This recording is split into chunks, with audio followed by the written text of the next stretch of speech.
राम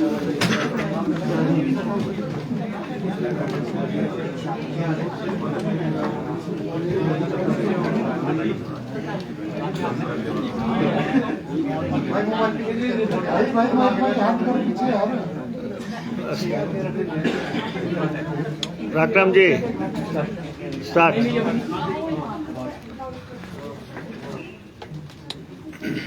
पिछले लगभग 3 दिन से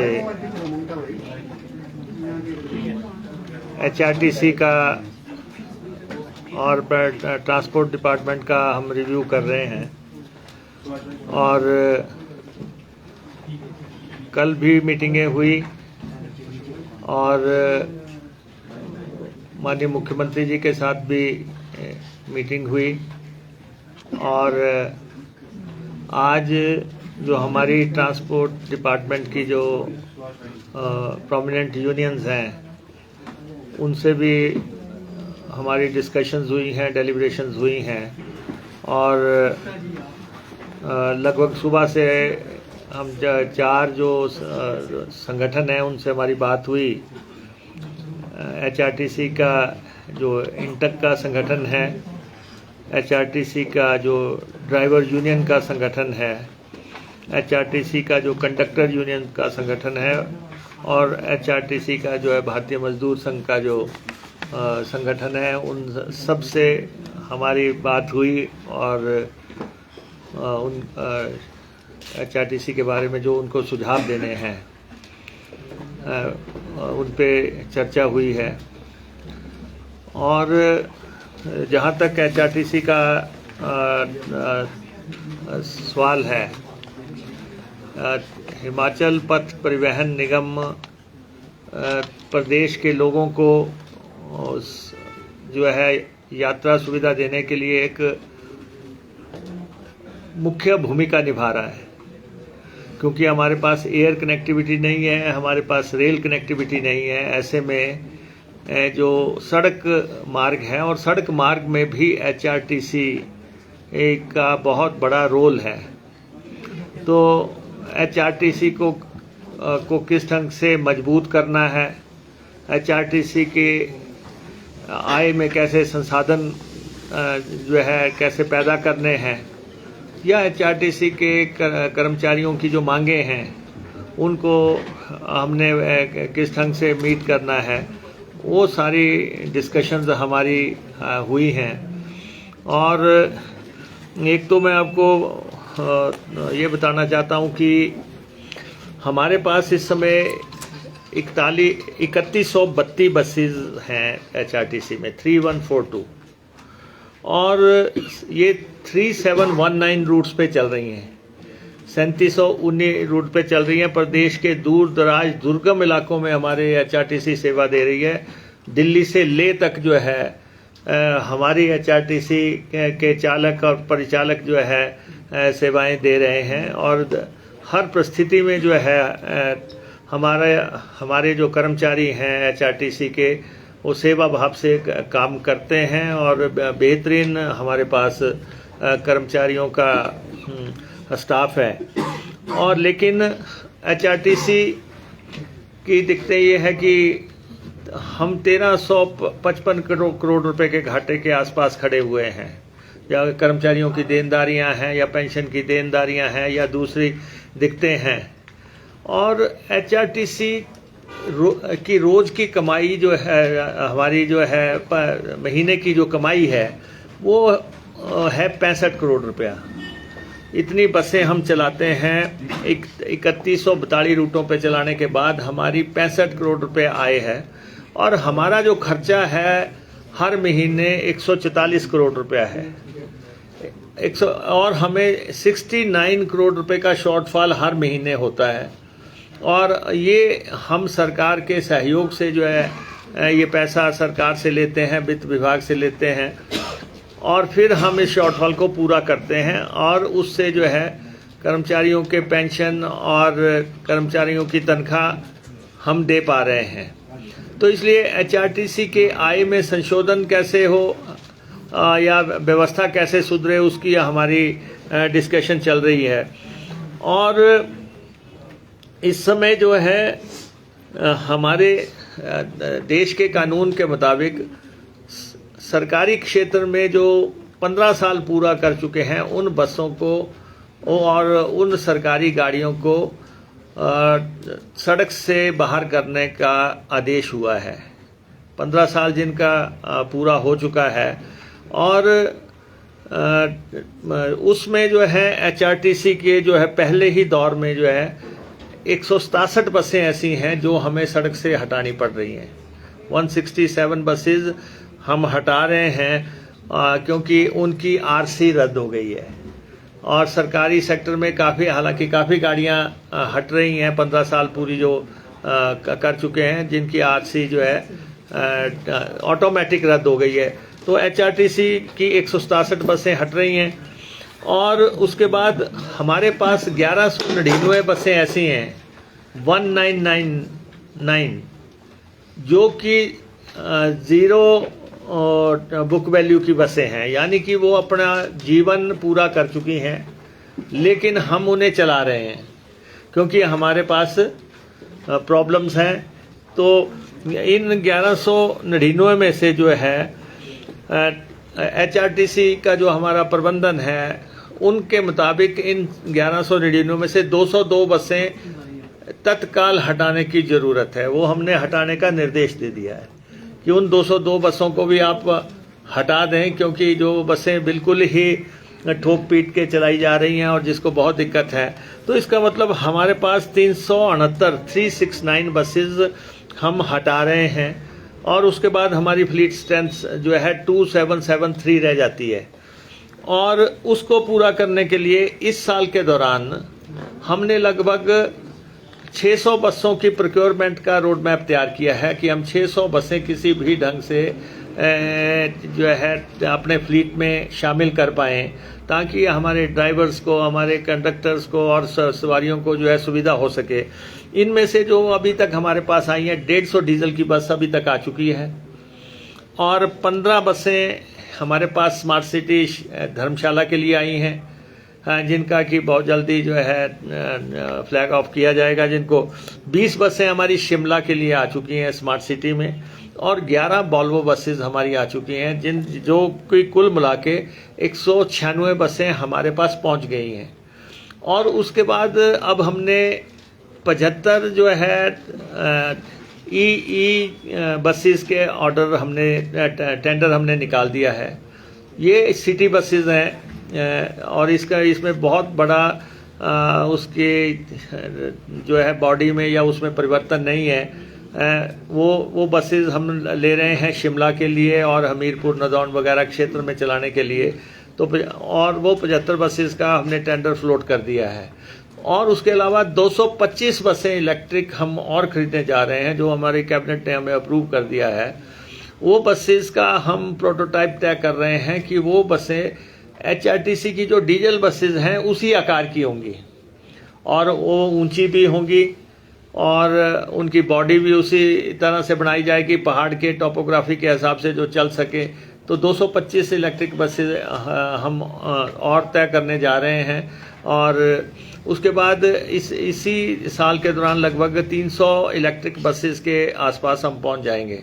और कुछ बसेस हमने मुख्यमंत्री जी से रिक्वेस्ट किया है कि हमें डीजल बसेस अभी और फ्लीट में रखनी पड़ेंगी क्योंकि दूर दराज दुर्गम इलाकों में जो बसें जा रही हैं ट्राइबल एरिया में दूसरों में उसमें अभी तक जो है इंफ्रास्ट्रक्चर तैयार नहीं हो पाया है इलेक्ट्रिक बसेस का या तो उसके लिए भी हमें हमारी कल बातचीत हुई है। तो कुल मिला के हम 600 के आसपास बसेस जो हैं अपने फ्लीट में जोड़ पाएंगे। और उसके बाद हमने ये कोशिश हम कर रहे हैं कि एचआरटीसी के स्टाफ को किसी भी ढंग से 7 तारीख को जो है तनख्वाह दी जा सके, 7th को तनख्वाह दी जा सके। जैसे इस महीने हमने प्रयास किया तो ड्राइवर्स को हम तनख्वाह दे पाए, ड्राइवर कंडक्टर या जो सर्विंग जो हैं हमारे उनको हमने 7 तारीख से पहले तनख्वाह दी। और हम पेंशनर्स को तनख्वाह देने में जो पेंशन देने में जो है देरी इसलिए हो रही है कि हमारे पास 9 करोड़ का शॉर्टफॉल था और इनकम का कोई स्रोत बन नहीं रहा था। तो कल ये मीटिंग हुई है, वो हमारे साथ सहमति बनी है कि 9 करोड़ हमें सरकार दे देगी, तो हम अगले 2-3 दिन के अंदर पेंशनरों का भी भुगतान करेंगे। और हमने सरकार से आग्रह किया है कि हमें ये जो 69 करोड़ है ये हमें एक मुश्त दिए जाए। ये नहीं है कि हमें कुछ पैसा जो है मिल जाता है फर्स्ट क्वार्टर में, कुछ बाद में मिलता है। तो हमने कहा ये जो हमारे 65 करोड़ की आय के बाद जो है 69 करोड़ की जो ज़रूरतें हैं वो हमें एक मुश्त दी जाए। और उसके बाद हमारे जो ओपीएस हमने एचआरटीसी में लागू कर दी। सबसे बड़ी बात है कि एचआरटीसी के कर्मचारी जिन्होंने यहाँ पे सेवा दी, पेंशन पे चले गए, पेंशन को लेके भी कई तरह की प्रॉब्लम्स वो झेल रहे हैं। लेकिन हमने एचआरटीसी में सबसे पहले जो है ओपीएस लागू करने का फैसला कर दिया। इनसे ऑप्शंस वगैरह मांग लिए और मैंने चारों यूनियन से बात की। सारे यूनियन, सारे कर्मचारी हमारे इस बात से खुश हैं कि एक सही दिशा में सही कदम टाइमली जो है उठाया गया है। और सेकेंडली जो है हमने जो हम 7700 के आसपास हमारे पास पेंशन के कर्मचारी हैं जो पेंशन पे चले गए हैं, और उनको जो है नए पेंशन नियमों के तहत जो है जो वेतनमान दिया जाना है वो हमने लागू कर दिया है। तो इसलिए लगभग सारे सिस्टम में संशोधित वेतनमान लागू करने का ये फैसला हो गया। हालांकि 23 करोड़ के आसपास इसका खर्चा था, लेकिन हम इसको मैनेज कर रहे हैं। और साथ में यहाँ पे कर्मचारियों का जो है चालकों का 39 महीनों का जो है भत्ता जो है जो रात्रि में सेवा ये करते हैं वो लंबित है। और हालांकि पिछली सरकार के समय का वो लंबित चल रहा है।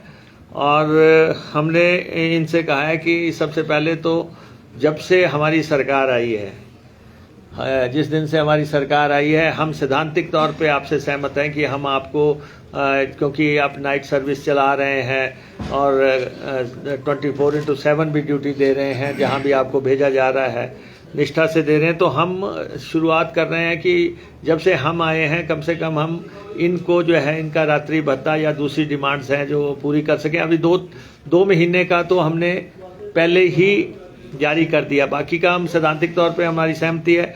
और इसके बाद हम मुख्यमंत्री जी से भी मिलेंगे, फाइनेंस डिपार्टमेंट से भी मिलेंगे, ताकि इसको हम हल कर सकें। कुछ मसला महंगाई भत्ते का भी इनका है, वो बातें भी हमने हल कर दी। सबसे बड़ा कदम हमने उठा दिया कि ये जो वॉल्वो माफिया या दूसरी माफिया बाहर से आ रहा था, और ये 15-18 साल से प्रदेश में हाय तौबा मची हुई थी कि ये कैसे आ रहा है, कौन ला रहा है, इसके पीछे कौन है, इसकी पृष्ठभूमि क्या है।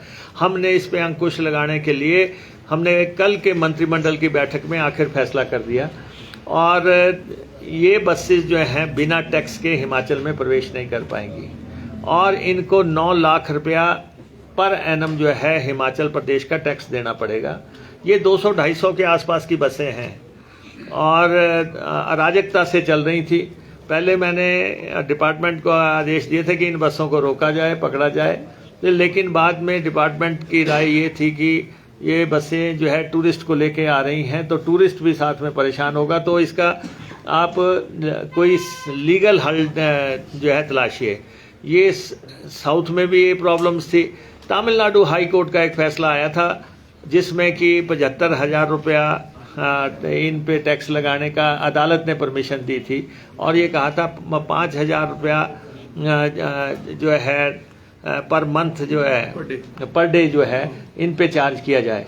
तो हमने वो लागू कर दिया। उस हिसाब से अब ये गाड़ियां जो है जब हमारे अब ट्रांसपोर्ट डिपार्टमेंट सक्रिय होगा, हमारे आरटीओज, हमारे एमपीआईज वगैरह, हमारे ऑफिसर जो भी सक्रिय होंगे, और ये टैक्स अब हम इनसे हासिल करेंगे। तो इसलिए और ये हमारे एचआरटीसी की सर्विसेज को भी प्रभावित कर रहे थे, क्योंकि एचआरटीसी को जो भी कुछ करना है, हमारी टिकट भी तय है, हमारी गाड़ी कितने बजे चलनी है वो भी तय है, हमारी गाड़ी का ऑडिट भी होना है, सब कुछ। हम एक नियम से, डिसिप्लिन से चलने वाले लोग हैं। जबकि ये जो है कभी भी अपनी गाड़ी जो है ओपन कर देते हैं कि फलां जगह को जा रही है, टिकट भी हाफ कर देते हैं, और इसलिए प्रतिस्पर्धा में जो है दिक्कत होती है। तो इसलिए उनको भी हमने कहा है कि रेगुलेशन से ही आपको हिमाचल प्रदेश में चलना होगा। तो दूसरा जो है कुछ इश्यूज इन्होंने हमारे ध्यान में लाए हैं। एक तो हमने इनसे कहा है कि HRTC की आय को बढ़ाने के लिए हमने चारों यूनियन से राय मांगी है। हमने चारों से पूछा है कि आप ये बताएं कि HRTC 65 करोड़ कमा रही है और हम इसकी आय कैसे बढ़ा सकते हैं। हमने चारों को कहा है कि आप अपना स्टेटस नोट हमें प्रेजेंट करें ताकि हम अपने उस पे खड़े हो सकें। और इनका पक्ष भी है, इनका कहना है कि जो सुविधाएं हैं, जो रियायतें हैं, कि HRTC सिर्फ कमर्शियली नहीं चलाई जा रही है।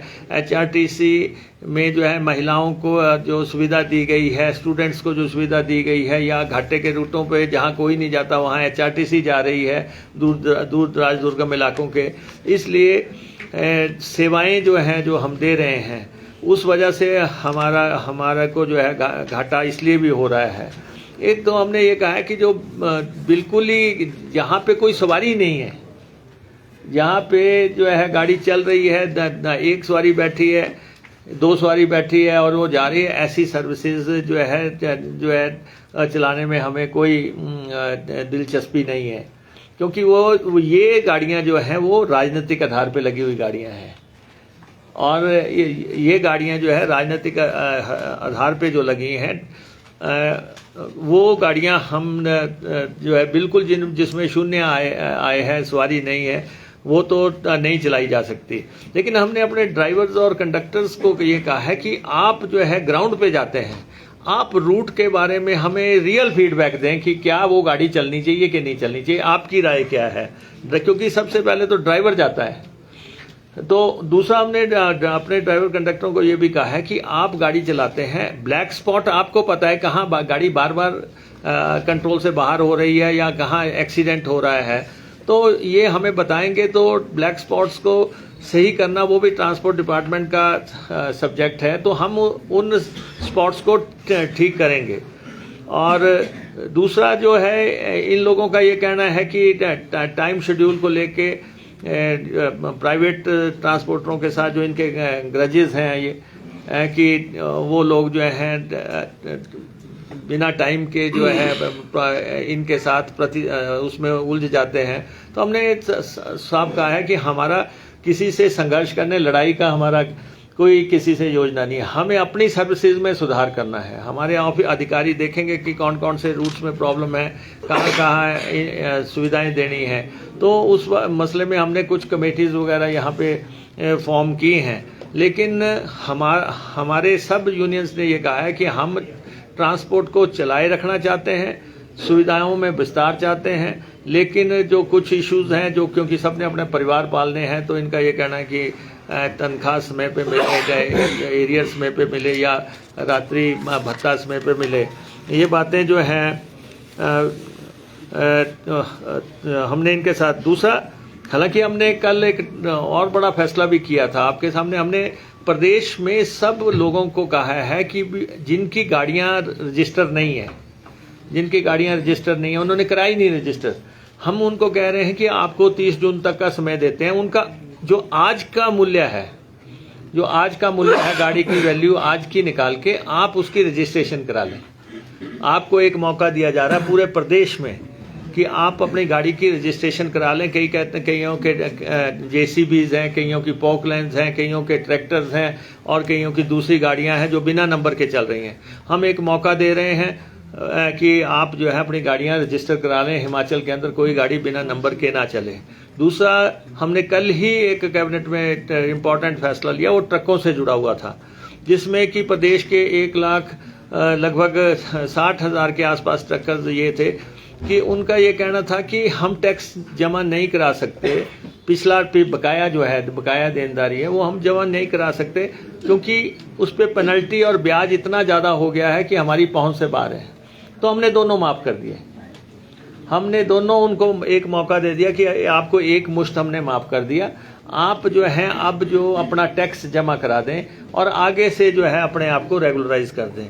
ये भी एक बहुत बड़ी मांग जो है आ रही थी, जिसको कि हमने पूरा कर दिया। तो इसलिए जो ट्रांसपोर्ट सेक्टर है, ट्रांसपोर्ट, और थर्डली हमने कल कैबिनेट में ये भी कर दिया, जो ई बसेस हैं या ई ट्रक्स हैं या ई चार टायरों वाले जो वाहन हैं, उनको जो है 50% सब्सिडी पर खरीदने का कल हमने अनुमोदित कर दिया, कैबिनेट से हमने अनुमोदित कर दिया कि अगर कोई खरीदना चाहता है तो उसको सब्सिडी का प्रावधान जो है वो कर रहे हैं। बाकी जो बेरोजगारों के लिए हम नीति ला रहे हैं कि हम 500 के आसपास रूट्स जो हैं, छोटी टेम्पू ट्रैवलर हैं या 18 सीटर हैं, उनको हम ला रहे हैं उस नीति के लिए कि वो आएँ और अपनी गाड़ी डालें, अपना जो है रोज़गार देखें कि किस ढंग से करना है। HRTC को में जो बाहर से गाड़ियाँ HRTC के साथ चलती हैं, उनका भी हमने ये कहा है कि जो HRTC के बैनर पे चलती हैं लेकिन प्राइवेट हैं, वो उन गाड़ियों की व्यवस्था को भी सही करने के लिए हमने MD साहब को कहा है। एक और ये पूरे प्रदेश से और प्रदेश से बाहर जितनी भी जगह ढाबे हैं वहाँ पे हमारी HRTC की गाड़ियाँ लगती हैं, और हर जगह से कंप्लेंट्स आ रही हैं कि जी यहाँ फलां की लग गई, फलां से हटा दी। तो हमने MD साहब को निर्देश दे दिए हैं कि ये पूरा रिव्यू किया जाए और एक मेरिट पे जो है अच्छा सस्ती और अच्छी रोटी जो है लोगों को उपलब्ध करवानी है तो वो करवाई जाए। और इसके अलावा जो है हमीरपुर में हम एक नया अड्डा बनाने जा रहे हैं, और नदौन में हम इलेक्ट्रिक डिपो जो है बनाने जा रहे हैं, और हमने डीजल पंप किलाड़ में स्थापित कर दिया है, ठियोग में स्थापित कर दिया, करसोग में स्थापित कर दिया। और इसके अलावा एक प्रचार कुछ लोगों ने चला रखा था कि ढली का जो हमारा डिपो है वो हम वहाँ पे टूरिज्म की इकाई खोलना चाहते हैं और HRTC को डिसलॉज करना चाहते हैं। ऐसी कोई मंशा, ऐसी कोई योजना नहीं है।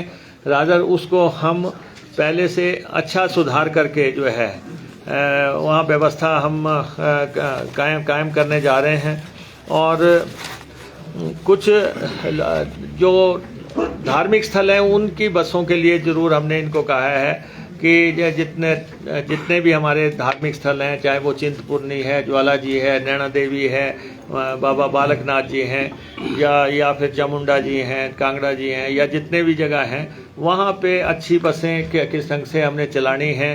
हरिद्वार को बसें ले जानी है, खाटू श्याम को लेके जानी है, या अमृतसर को लेके जानी है, उनको रिव्यू करके कि किस ढंग से यहाँ पे धार्मिक पर्यटन को जो है स्थापित किया जा सके और उनको प्रायोरिटी दर्शन कराया जा सके जहाँ पे भी ये बसें हमारी जाती हैं, या इनके किस ढंग से हम रूट्स आइडेंटिफाई कर सकते हैं, वो भी सारी हमारी डिस्कशन चल रही है।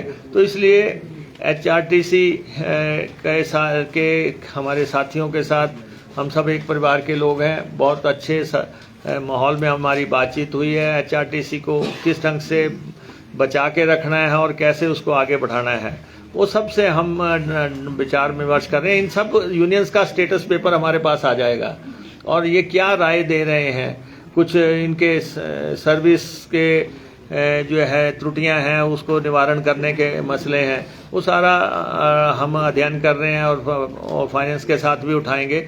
लेकिन HRTC जो है उसकी बसें अच्छी हों, ठीक तरीके से, सही तरीके से उनको चलाया जा सके, और उसके लिए जो हमारी आज की मीटिंग है इसके बहुत दूरगामी परिणाम होंगे।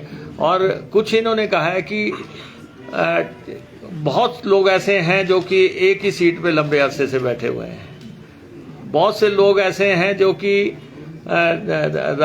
राजनीतिक मतलब कि वो जो है ड्राइवर की ड्यूटी नहीं कर रहा, कंडक्टर की ड्यूटी नहीं कर रहा है, और राजनीतिक नियुक्तियां हासिल करके जो है वो कर रहे हैं। उसमें भी मैंने कहा कि आप सारा रिव्यू करें, सारा देखें कि कितने लोग जो हैं सही तरीके, जो लोग दिन रात ड्यूटियां दे रहे हैं उनमें हार्ट बर्निंग होती है, और क्योंकि ये कह रहे हैं कि ये आंकड़ा बड़ा हायर साइड पे है, तो HRTC में सेवा का कल्चर रहे और काम का कल्चर रहे, डिसिप्लिन रहे, उस नज़रिए से भी हम सारी रिपोर्ट तैयार कर रहे हैं ताकि आने वाले समय में इस ऑर्गेनाइजेशन को स्ट्रेंथन किया जा सके।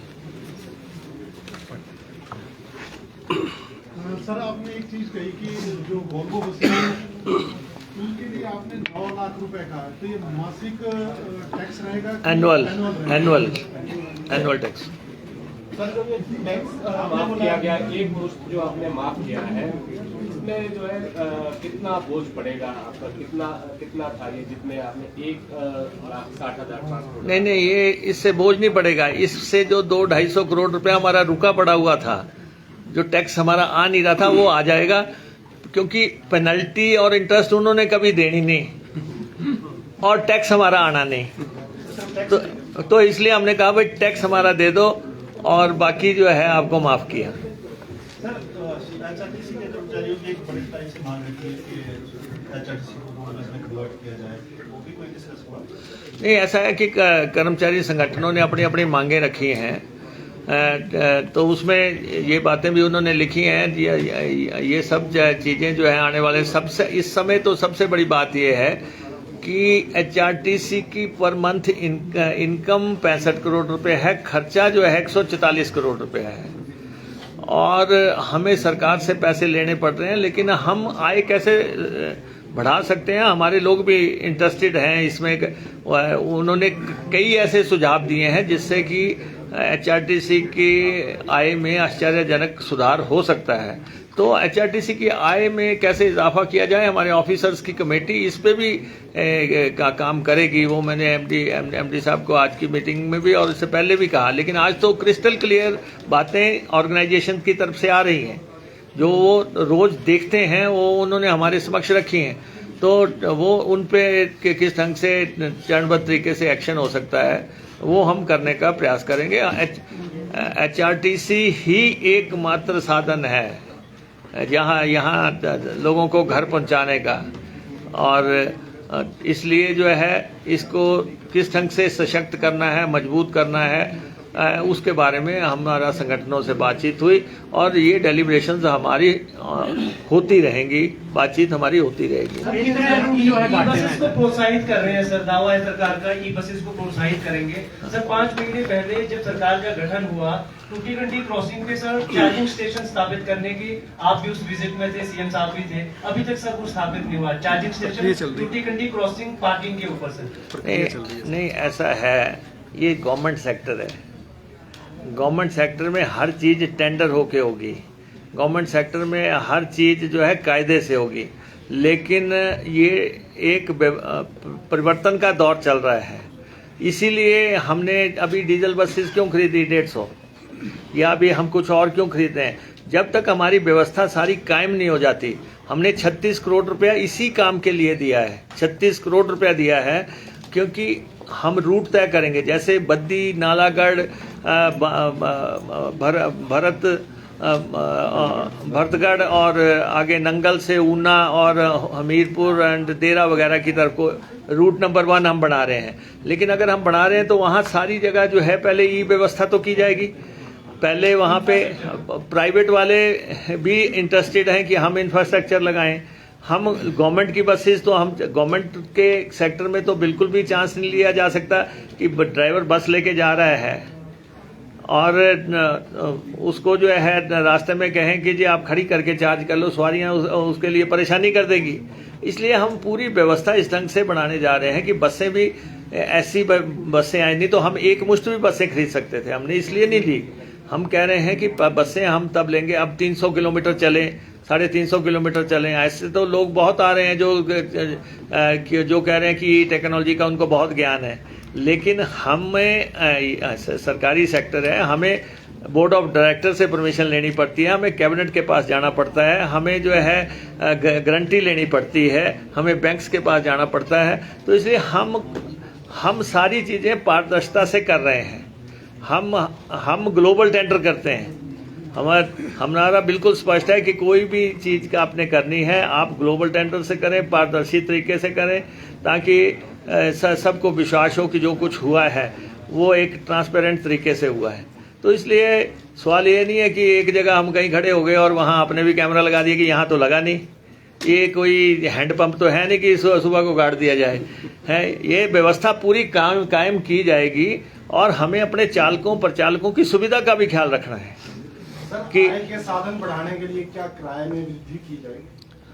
ऐसा है कि हम मामलों को हल कर रहे हैं, आप सोच रहे हैं कि मैं पेचीदा करके निकल जाऊं।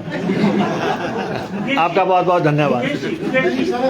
सवाल ये है कि आप कह रहे हैं कि इनकम 65 करोड़ है और खर्चा 143 करोड़ है और साथ में 1300 से ज्यादा करोड़ से ज्यादा घाटा भी है, तो और आप कह रहे हैं वेलफेयर भी करना है, तो कैसे संभव है कि आप HRTC को? नहीं, देखिए ऐसा है, HRTC को वेलफेयर की जो हमारा जिम्मेवारियां हैं उसका निर्वहन करना ही करना है, वो हमें करना ही करना है। उसमें कोई रिकमेंडेशन किसी की नहीं है। वो हमारे ड्राइवर्स भी जानते हैं, वो हमारे कंडक्टर्स भी जानते हैं कि हमें वेलफेयर करना है। जिसको कोई नहीं लेके जा रहा है उसको हमें लेके जाना है और दूर दराज दुर्गम इलाकों में हमने ही जाना है। सर मेरी छोटी सी दो प्रश्न थे। जो पिछली सरकार में 1.5 साल पहले 2 साल पहले 75 बसों का इलेक्ट्रिक बसों का ऑर्डर दिया गया था, तो वो तो अभी तक आई नहीं थी, लेकिन सरकार प्रोग्रेसिव है कि हम लोग इलेक्ट्रिक बसेस की तरफ जाएंगे। जो आपने ऑर्डर बताया ये 2 साल में आएगा कि 3 साल में आएगा? नहीं, ऐसा है प्रकाश जी, हमारे पास धर्मशाला में 15 बसेज आ गई हैं और शिमला में 20 बसेज आ गई हैं और वो चंद दिनों में चल पड़ेंगी। और ये जो 75 बसेज हैं, मेरे को लगता है कि क्योंकि टेंडर कर दिया, ग्लोबल टेंडर है, तो मुझे लगता है कि 6 महीने के अंदर अंदर ये 75 बसेज तो आ जाएंगी। लेकिन जो 225 और बसें हमने खरीदनी है उसका हमें ये तय करना पड़ रहा है कि वो हिमाचल प्रदेश की भौगोलिक परिस्थितियों के हिसाब से वो बसों की खरीद हो। उनकी बॉडी ऊंची होनी है या उसकी लंबाई का है या उसकी बैटरी का सवाल है या उसके इंफ्रास्ट्रक्चर का सवाल है, तो वो सारे हमारे तकनीकी कमेटी के जो माहिर लोग हैं उनसे राय लेके हम करेंगे। क्योंकि आपको पता है पहले JNRU की बसें जो आई थी वो इतनी लो फ्लोर थी कि पहले खड़ी रही, कहीं पे सड़ती रही, कहीं कुछ रहा, कहीं चल नहीं पाई, और इसलिए प्रैक्टिकल डिफिकल्टी उन बसों में रही कि ब्लाइंडली ले ली और उसके बाद वो हमारे जो स्टैंडर्ड्स को मैच नहीं कर पाई। तो इसलिए वो सारी चीज़ें ध्यान में रखते हुए बसेज का जो शिफ्ट है उसको प्लानिंग से किया जा रहा है। लेकिन फिर भी हम एंड ऑफ द ईयर तक मुझे उम्मीद है कि हम 600 के आसपास बसेस का फ्लीट जो है बदलाव में खड़ा कर लेंगे, जो 15 साल की वजह से हटा है या फिर जो है जो जीरो बुक वैल्यू की वजह से हटा है। सर छोटा सा सवाल, दिल्ली से लेकर लेह तक हमारे ड्राइवर कंडक्टर आपने कहा सेवाएं देते हैं, इनका जब तक ये आंदोलन की चेतावनी नहीं देते तब तक इनको धक्केशाही में, तब तक इनको सैलरी और पेंशन नहीं मिलती है। इसका स्थायी समाधान हो क्या? नहीं, देखिए ऐसा है कि यहाँ पे कोई सवाल संघर्ष का नहीं है।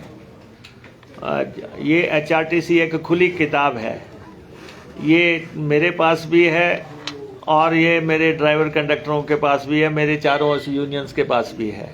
तो इसमें संघर्ष का तो कोई सवाल नहीं है। सवाल ये है कि जो लोग ड्यूटी दे रहे हैं उनको हमने वेतन देने हैं। प्रदेश की आर्थिक स्थिति सामने है, 75,000 करोड़ का कर्जा है, लेकिन हम ये प्रयास कर रहे हैं कि जब तक हमारी आय में कोई संशोधन का तरीका नहीं मिलता है, हमें आय में सुधार का जब तक नहीं मिलता तब तक तो हम सरकार पे आश्रित हैं, सरकार से ले रहे हैं। और कोशिश ये हो रही है कि हमने फाइनेंस डिपार्टमेंट से के साथ भी कई मीटिंगें की हैं और हमारी लगभग इस बात पे आ गए हैं कि हम जो हमें 144 करोड़ रुपए के लिए जो हमारा शॉर्टफॉल है वो सरकार दे, और सरकार की इस पे सहमति भी है।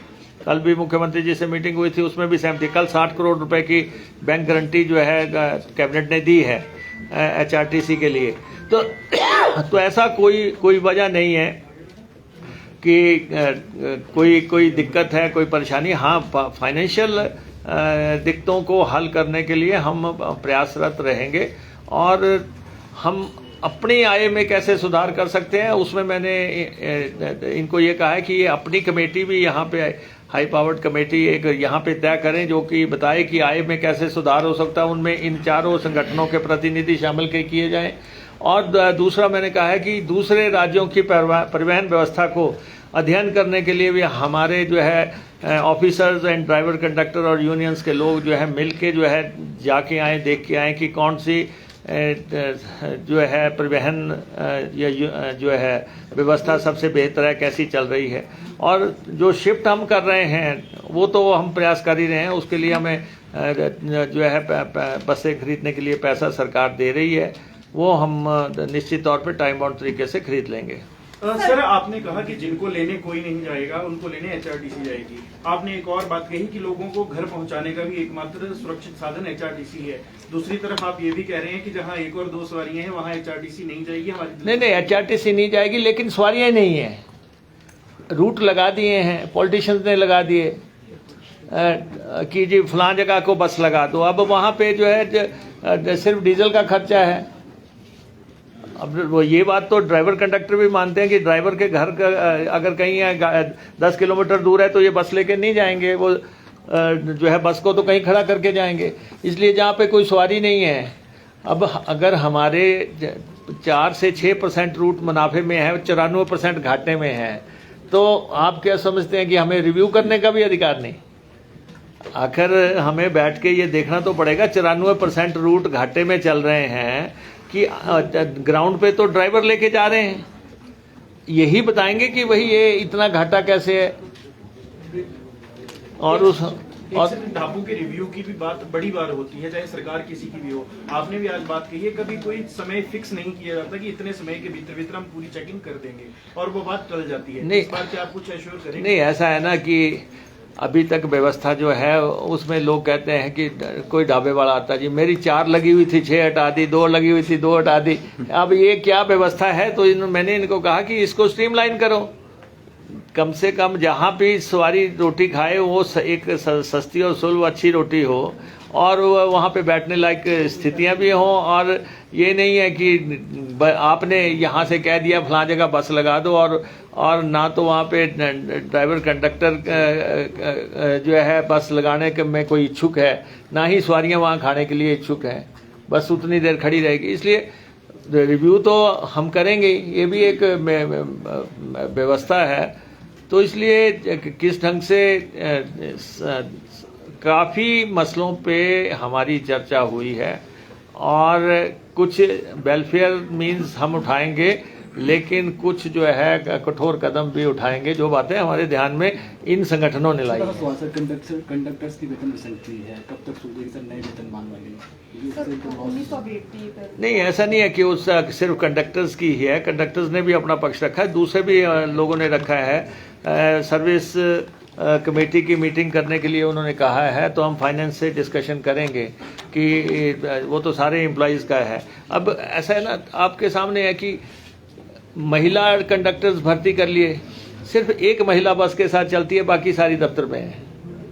लेकिन अगर आप कंडक्टर भर्ती हुए हैं, एक तो ठीक है कि किथ एंड किन पॉलिसी के तहत हुए हैं, ठीक है, तो थोड़ा बहुत मानवता से जुड़ा हुआ एंगल लगा के उनको कोई जाए।